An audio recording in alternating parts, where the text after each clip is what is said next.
ഇപ്പോൾ ഇത് തുർക്കിയിൽ വെച്ച് 3 വർഷം മുൻപ് തന്നെ ഇതിന്റെ ഒരു പ്ലാനിംഗ് ഒക്കെ ആലോചിച്ചു തുടങ്ങി എന്ന് മനസ്സിലാക്കുന്നു. അങ്ങനെയാണെങ്കിൽ അപ്പോഴും ഇത്രയും കിലോഗ്രാം ഇത്രയും സ്ഫോടക വസ്തുക്കൾ എങ്ങനെ നമ്മുടെ മണ്ണിലേക്ക് നമ്മുടെ രാജ്യത്തേക്ക് എത്തി എന്നുള്ള കാര്യമുണ്ട്.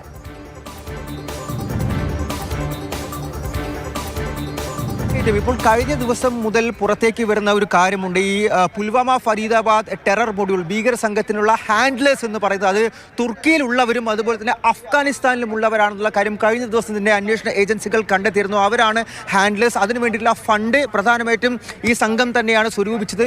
ഈ വനിതാ ഡോക്ടർ അറസ്റ്റിലായിട്ടുള്ള ഷഹീനാണ് പ്രധാനമായിട്ടും ഈ സംഘത്തിന്റെ ഫണ്ടർ തുടങ്ങിയിട്ടുള്ള വിവരങ്ങളെല്ലാം കഴിഞ്ഞ ദിവസം പുറത്തു വന്നിരുന്നു. എന്തായാലും ഈ സംഘങ്ങളുടെ അതായത് തുർക്കിയിലെയും അതുപോലെ തന്നെ അഫ്ഗാനിസ്ഥാനിലെയും ചില സംഘങ്ങൾ ഇവർക്ക് സഹായം നൽകിയിട്ടുണ്ട്.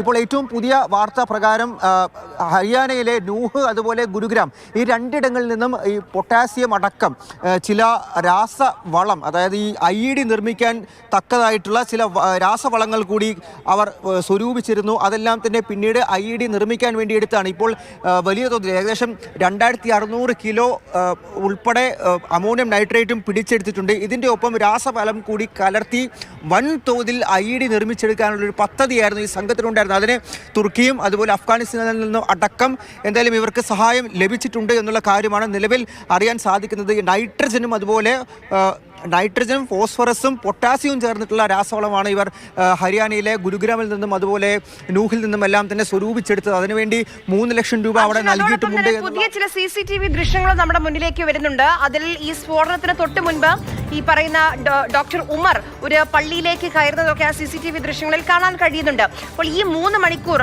3:19 അവിടെ പാർക്ക് ചെയ്ത് 6:48 വരെയുള്ള സമയം കാറിനകത്തായിരുന്ന ഉമർ എന്നുള്ള കാര്യത്തിൽ ഇപ്പോഴൊരു ക്ലാരിറ്റി വന്നിട്ടുണ്ടോ? ആ സമയത്ത് അത്രയും നേരം പാർക്കിങ്ങിൽ കാർ മാത്രമായിരുന്നു, അതിൽ ഉമർ ഉണ്ടായിരുന്നില്ല.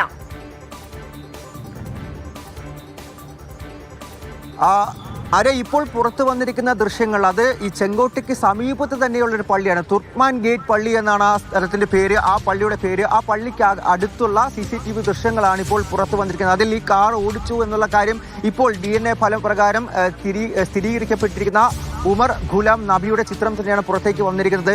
നേരത്തെ ഈ 3:19 ഈ കാറ് ചെങ്കോട്ട പ്രദേശത്തേക്ക് ആ പാർക്കിങ്ങിലേക്ക് വരുന്നു. അതിനു മുമ്പ് ഈ രാംലീല മൈതാനിലെ ഒരു പള്ളിയിൽ ഇയാൾ കുറേ നേരം ചിലവിട്ടു എന്നുള്ള കാര്യം കൂടി സ്ഥിരീകരിക്കപ്പെട്ടിട്ടുണ്ട്. അതിനുശേഷമാണ് ചെങ്കോട്ടയിലേക്ക് പിന്നീട് വന്നത്. എന്തായാലും ചെങ്കോട്ടയ്ക്ക് അകത്ത് ഈ കാറ് പാർക്ക് ചെയ്ത് ഇയാൾ പുറത്തു പോയി മറ്റു ചില കാര്യങ്ങൾ കൂടി നിരീക്ഷിച്ചോ ആ ഒരു സമയത്താണോ ഇത് ചെങ്കോട്ടയ്ക്ക് സമീപത്ത് എത്തുമ്പോൾ തന്നെ അതായത് കാറ് പുറത്തേക്ക് എടുക്കുമ്പോൾ തന്നെ ഒരു സ്ഫോടനം നടത്താമെന്നുള്ള കാര്യം അയാളുടെ ചിന്തയിൽ വന്നത്, അല്ലെങ്കിൽ അത്തരത്തിലുള്ള പദ്ധതികൾ വന്നത് എന്നുള്ള കാര്യം കൂടിയാണ് നിലവിൽ അന്വേഷണ സംഘം ആലോചിച്ചുകൊണ്ടിരിക്കുന്നത്. ഇതെല്ലാം ഈ CCTV ദൃശ്യങ്ങളെല്ലാം തന്നെ ഡൽഹി പോലീസും NIAയും സ്വരൂപിച്ചെടുത്തതാണ്. അതിന്റെ അടിസ്ഥാനത്തിലാണ് ഇപ്പോൾ മുന്നോട്ട് അന്വേഷണം പോയിക്കൊണ്ടിരിക്കുന്നത്. എന്തായാലും ഒരു കാര്യം നമുക്ക് തീർച്ചപ്പെടുത്തി പറയാനായിട്ട് സാധിക്കും. ഈ ഭീകരരുടെ റൂട്ട് മുഴുവനായിട്ടും അതായത് ഇവർ ഏത് വഴി വന്നു, എങ്ങോട്ടൊക്കെ പോയി, ഇവരുടെ ചലനങ്ങൾ എന്താണെന്ന് ഓരോ സെക്കൻഡും ഇടവിടാതെ പരിശോധിച്ചു കൊണ്ടിരിക്കുകയാണ്. കൃത്യമായിട്ട് ഇവരുടെ പദ്ധതി, ഇവരെന്തൊക്കെ തരത്തിലുള്ള ആക്രമണങ്ങളാണ് പദ്ധതി ഇട്ടത് തുടങ്ങിയിട്ടുള്ള കാര്യങ്ങളെല്ലാം മനസ്സിലാക്കാൻ ഈ CCTV ദൃശ്യങ്ങൾ അതുപോലെ ഇവരുടെ ചലനങ്ങൾ, ഇവരുടെ നിരീക്ഷണങ്ങളെല്ലാം തന്നെ മനസ്സിലാക്കി കൊടുക്കും, അല്ലെങ്കിൽ അതിലൂടെ മനസ്സിലാക്കാൻ സാധിക്കും അന്വേഷണ ഏജൻസികൾക്ക് എന്നുള്ള കാര്യം തന്നെയാണ്. ഇപ്പോൾ ഏറ്റവും പുതിയ CCTV ദൃശ്യമാണ്, ഈ ഫോട്ടോയാണ് പുറത്തു വന്നിരിക്കുന്നത്. അത് ഈ കാർ ഓടിച്ചിട്ടുള്ള ഈ പുൽവാമ ഫരീദാബാദ് ഭീകര സംഘത്തിന്റെ തലവൻ എന്ന് വിശ്വസിക്കപ്പെടുന്ന ഉമർ ഖുലാം നബിയുടേതാണ്.